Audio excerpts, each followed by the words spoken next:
तरी आम्ही त्याचं काही बोललो नाही, त्याच्याबद्दल काही टीका केली नाही, उलट कौतुक केलं. पण आज 8 वर्ष होऊन गेलेले. टेंडर काढून तुम्ही LNT ला दिलं वाटतं, अनेक कोट्यावधी रुपये खर्च केला उद्घाटनच्या वेळी आणि उद्घाटनच्या नंतर सुद्धा त्याच्यावर खर्च केला.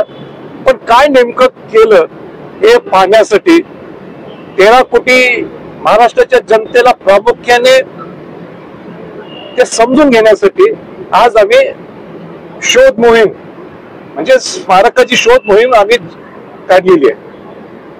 वाईट इतकंच वाटतंय की आम्ही कुठलाही कायदा हातात न घेता कायदा नियम म्हणजे जे काही नियमात आहेत ते सगळं लक्षात ठेवून सगळं हे प्रतिकात्मक आंदोलन आम्ही डोळ्यासमोर ठेवून आम्ही आलोय.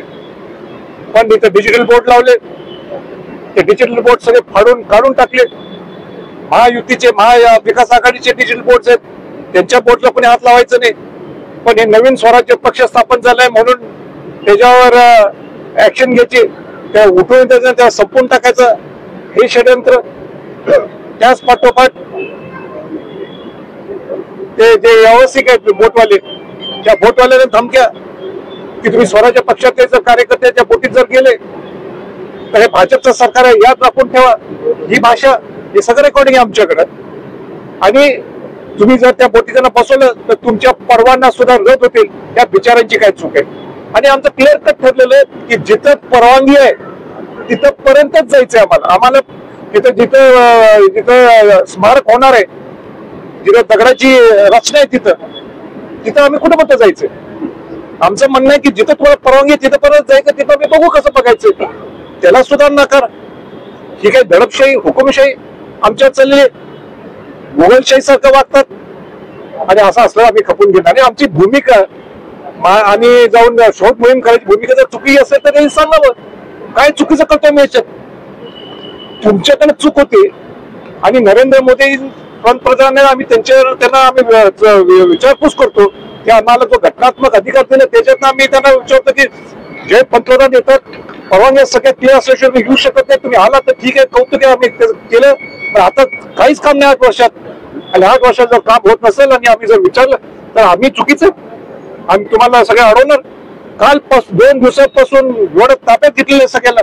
त्या खेरवाडी बँड्राचं पोलीस स्टेशन जे तो PI गोरो आहे, तिने तर ते बिचारे बोर्ड लावतात, डिजिटल बोर्ड लावतात, त्याला ताब्यात घेतलं, मारहाण केली त्याला. आणि त्याला म्हटलं तुला माहिती आहे काय म्हटलं सरकार कोणाचं आहे? भाजपचं सरकार आहे. ही भाषा, ही भाषा जर त्या पोलिसांची असेल म्हणजे याचा अर्थच काय वरदस्त कोणाचं तर आहेच ना. मग पोलिसांनी अडवलं, तुमच्यावर गुन्हे दाखल झाले तर पुढची भूमिका काय? हे बघा, ते पुढचं पुढे बघून अजून अडवलं तर कुठे अडवल्यावर बघू. पण आम्ही काय जाऊन कायदा हातात घ्यायला निघालो नाहीये किंवा नियमाच्या बाहेर काय करायला गेलो नाही. मग कोणासाठी आहे? शिवाजी महाराजांचं स्मारक. मग ते मी नाही सांगितलं स्मारक व्हावं, हे पूर्वी सुशील कुमार शिंदेकडून आलेले, नंतर अशोक चव्हाणने घोषणा केल्या. ते झालं नाही म्हणून 2014 जाहीरनाम्यात आलं भाजपच्या आणि 2016 त्याचं जलपूजन झालं.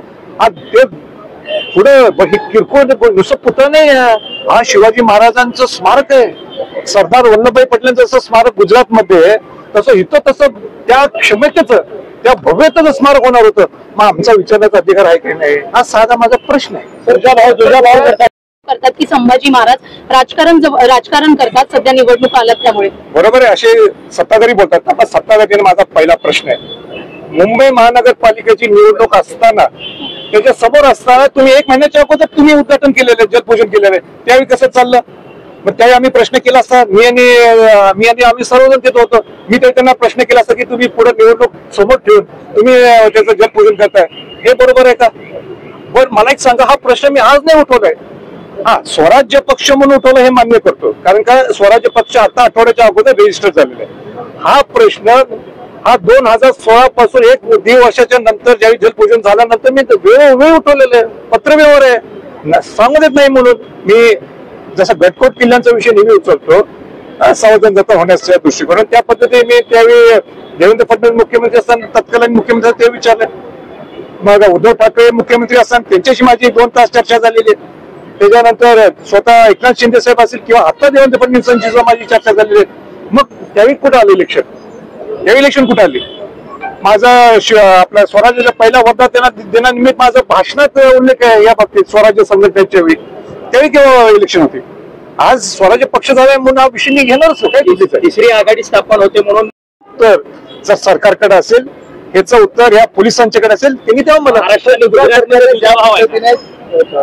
पटेलांचा पुतळा हिरारीने उभा केला, त्यात महाराष्ट्र सरकार तुम्ही हेच दुजाभाव म्हणण्यापेक्षा मी तर म्हणतो हीच अपेक्षा. सरदार वल्लभभाई पटेल सुद्धा एक मोठे महापुरुष होऊन गेले, त्यांचं इतकं चांगलं भव्य त्यांनी तिथं स्मारक उभा राहिलंय. मग छत्रपती शिवाजी महाराज देशाचे आहेत, जगाचे राज्य आहेत, ते त्यांचं का नाही हाच प्रश्न आहे. आणि हाच प्रश्न तुमच्यासाठी वतीनं स्वराज्य पक्षाच्या माध्यमातून पूर्ण 13 कोटी जनतेला समजून घेण्यासाठी त्यांना समजून सांगण्यासाठी मी आज प्रयत्न केला नाही. तर राजकारणाच्या ठिकाणी आहे, पण आज स्वराज्य पक्षाची भूमिका ही होती की आम्हाला प्रामाणिकपणाने तिथे जायचंय. प्रामाणिकपणाने सरकारला प्रश्न विचारायचा की 2016ला पंतप्रधान नरेंद्र मोदींच्या हस्ते जलपूजन झालं. ज्यावेळी पंतप्रधान नरेंद्र मोदी येतात, कुठलाही पंतप्रधान येतो त्यावेळी पूर्ण परमिशन असल्याशिवाय तुम्ही उद्घाटन करू शकत नाही. मग ते उद्घाटन झालं हे ठीक आहे, कौतुक आहे, आनंद आहे. पण मग तुम्ही या 8 वर्षात काम का पूर्ण झालं नाही किंवा काम संपन्न का झालं नाही, हा आमचा सरकारला प्रश्न आहे. आणि या 13 कोटीच्या जनतेला याचं उत्तर अपेक्षित आहे. पोलिसांचा बंदोबस्त अडवलं हा त्यांचा प्रश्न आहे. मी प्रामाणिकपणाने स्वराज्य पक्ष प्रामाणिकपणाने काय चुकीचं करतोय. कुठं माझं तर म्हणणं पंतप्रधान मोदीजींनी त्यांना विचारावं की माझ्या हस्ते तुम्ही गडबडीने उद्घाटन करून घेतलं, जलपूजन करून घेतलं, 8 वर्षात काय काय केलं नाही तुम्ही. मी पंतप्रधान आहे, मी देशाचा पंतप्रधान आहे, तुमच्याकडे सत्ता महाराष्ट्रात, तुम्ही काय काय केलं नाही ते विचारायला पाहिजे या सरकारला. आणि सरकारने याचं उत्तर का दिलं नाही एवढं वर्ष. म्हणजे शिवाजी महाराजांचं स्मारकाचं उद्घाटन करणं, जलपूजन करणं पंतप्रधानांच्या हस्ते आणि लोकांना त्याचं उत्तर न देणं म्हणजे लोकांना फसवण्याचा प्रकार आहे. 13 कोटी महाराष्ट्राच्या जनतेला याचं उत्तर द्यावं लागेल त्यांना. आणि म्हणून ही शोध मोहीम आहे. आम्ही काही इथं येऊन कायदा हातात घ्यायला आलोय, मोठं आंदोलन करायला आलोय. आम्ही नुसतं कायदेशीर पद्धतीने बोटीत बसून एक फेरफटका बनवणार आहे. वेळ प्रसंगी तिथं त्या खडकची जागा ते जात आहेत तसं लांब दुर्बीन नाही बघू आम्ही. हे सुद्धा दोषी आम्ही, म्हणजे आम्ही आमचा अधिकार वापरायचाच नाही.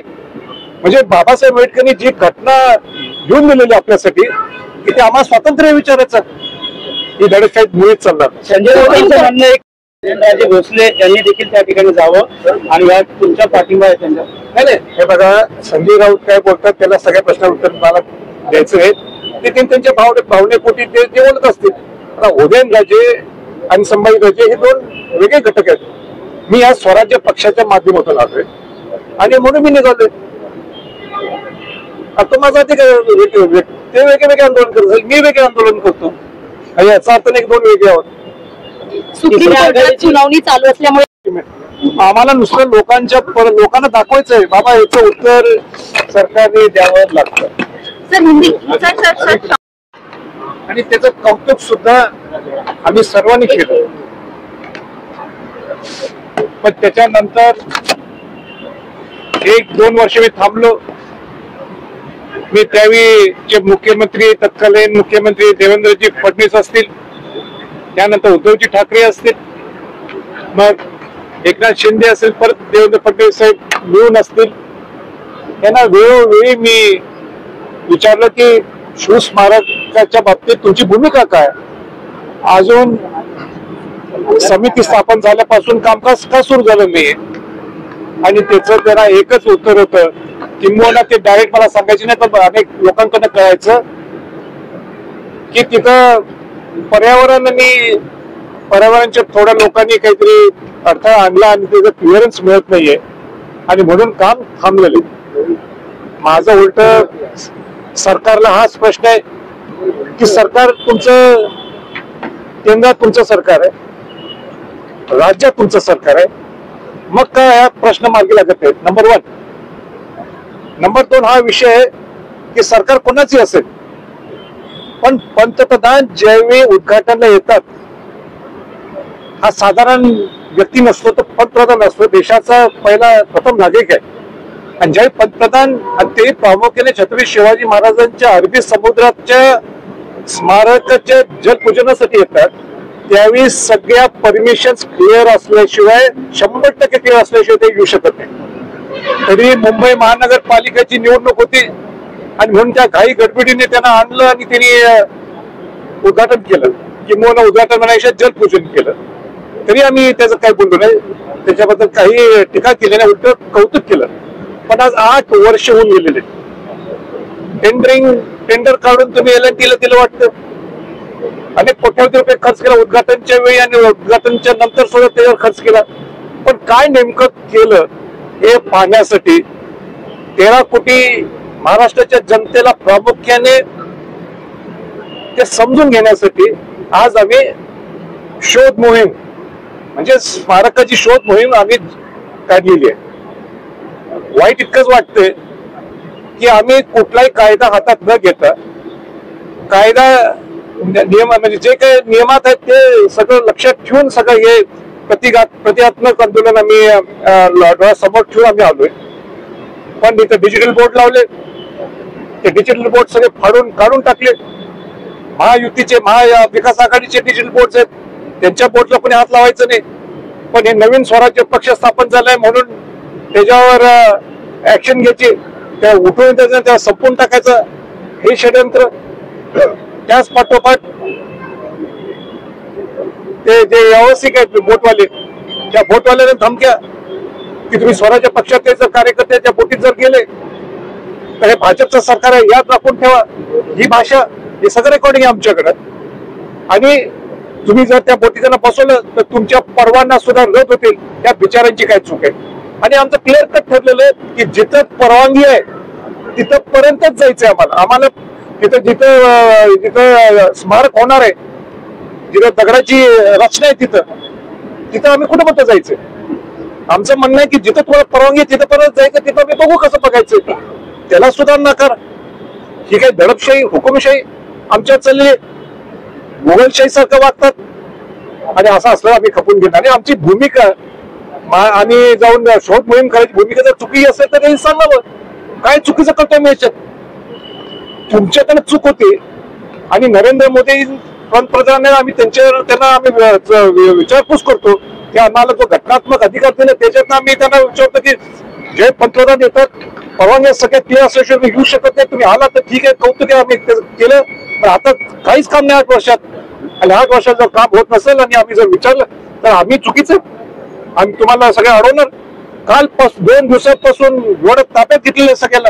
त्या खेरवाडी बँड्राचं पोलीस स्टेशन जे तो PI गौरव आहे तिने तर ते बिचारे बोर्ड लावतात, डिजिटल बोर्ड लावतात, त्याला ताब्यात घेतलं, मारहाण केली त्याला. आणि त्याला म्हटलं तुला माहिती आहे काय म्हटलं सरकार कोणाचं आहे, भाजपचं सरकार आहे. ही भाषा ही भाषा जर त्या पोलिसांची असेल म्हणजे याचा अर्थच काय वरदस्त कोणाचं तर आहेच ना. मग पोलिसांनी अडवलं, तुमच्यावर गुन्हे दाखल झाले तर पुढची भूमिका काय? हे बघा ते पुढचं पुढे बघून अजून अडवलं तर पुढे अडवल्यावर बघू.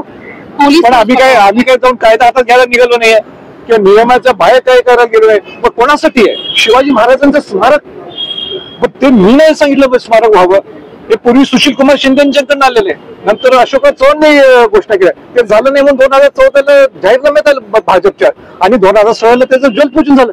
आज ते पुढे किरकोळ नुसतं पुतळं नाही, हा शिवाजी महाराजांचं स्मारक आहे. सरदार वल्लभभाई पटेलांचं जसं स्मारक गुजरातमध्ये तसं इथं तसं त्या क्षमतेचं त्या भव्यतेचं स्मारक होणार होतं.